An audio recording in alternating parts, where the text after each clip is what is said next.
In this video, we're going to talk about some of the different types of options that you can have with leases. And in this particular, we're going to start talking about what are referred to as the end of term lease options. What happens when the lease is over? A fair market value lease. This gives the lessee the option to purchase the asset at its fair market value at the termination of the lease. Again, with perfect capital markets, there's no difference between a fair market value lease and a lease in which the assets are retained by the lessor. They're the same in a perfect capital market. The $1 out lease, this is a type of lease in which the ownership of the asset transfers to the lessee at the end of the lease for a nominal cost of $1. Because the lessee has effectively purchased the assets, this lease is just like financing.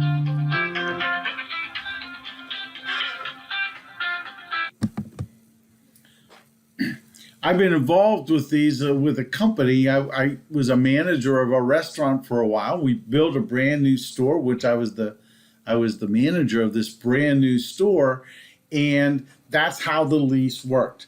It was a 50-year lease. At the end of the lease, they would get the land for $1.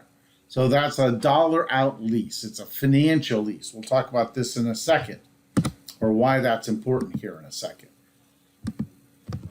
A fixed price lease is when there is a fixed price that you would have to pay at the end if you wanted to purchase that. The alternative would be a fair market value cap lease, where this would basically say, look, the price you pay is either the fixed price of the asset that you agree upon, or it's fair market value, whichever one is less. Again, this additional option is nice, so that if the asset's all beat up at the end and doesn't have much market value anymore, you don't want to get stuck with that fixed price at the end. So it just gives the company some options. There's other provisions we can talk about, right? Early cancellation options, buyout options. Some clauses allow the lessee to trade in and upgrade to newer models certain times throughout the lease. So all of these items are entered into and negotiated when we're thinking about leasing assets for a big company. Now, how do we account for leasing? And for me, I think other than the cost, and the cost difference is relative, right? In a perfect market, the cost shouldn't be different. But what is different is how it's shown in accounting. An operating lease is a type of lease that's viewed as rental.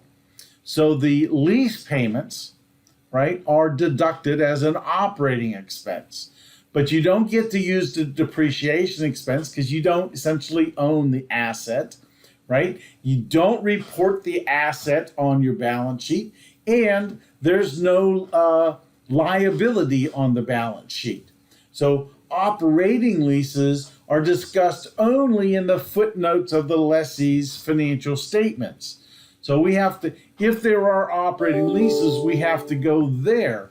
And this is part of the problem that financial analysts have, is to understand exactly what the debt obligations of the company are. Because the lease payment, it's a contract, it's still a liability, but you don't get to show it as a liability if it's referred to as an operating lease. And this is beneficial to managers because you show less debt, less leverage, if you will, on your financial statements.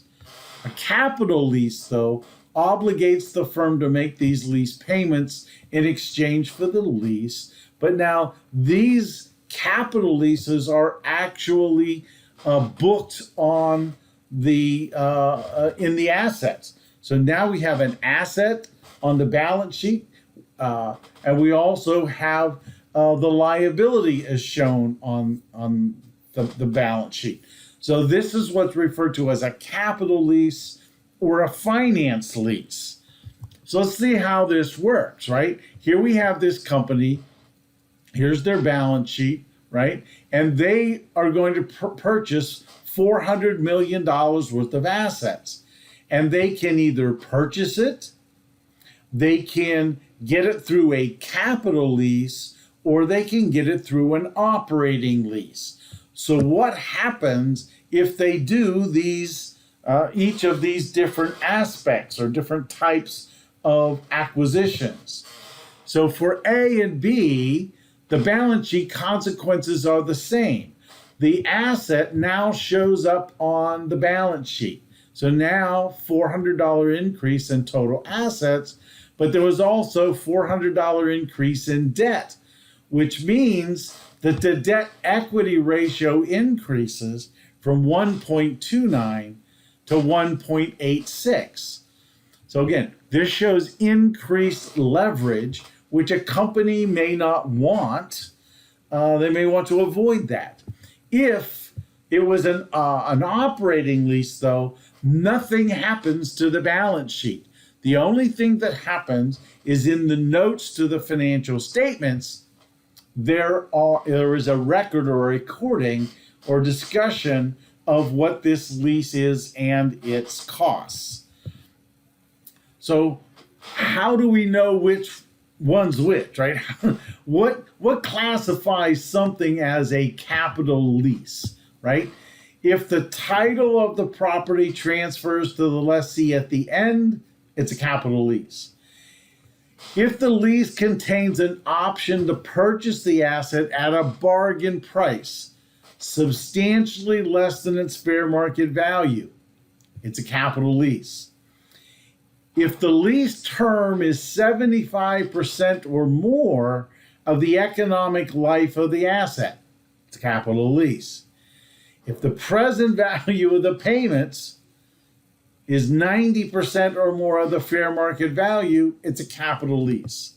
So when these things are violated, if you will, the asset now is shown on the balance sheet, and it's also shown as liability and leverage, which could affect future borrowing. It could affect the cost of debt for the company, since now they show like they have more leverage, right? So this is a very important aspect of the decision-making process. So what are great arguments for leasing, right? Taxes, resale costs, efficiency, reduced distress costs, right? Some increased debt capacity, transferring risk, improved incentives, right? Well, there's lots of reasons why leasing might be a good idea. But some bad ideas are avoiding capital expenditure controls, right? The company won't let me buy this, so I'll lease it. That's not a good idea.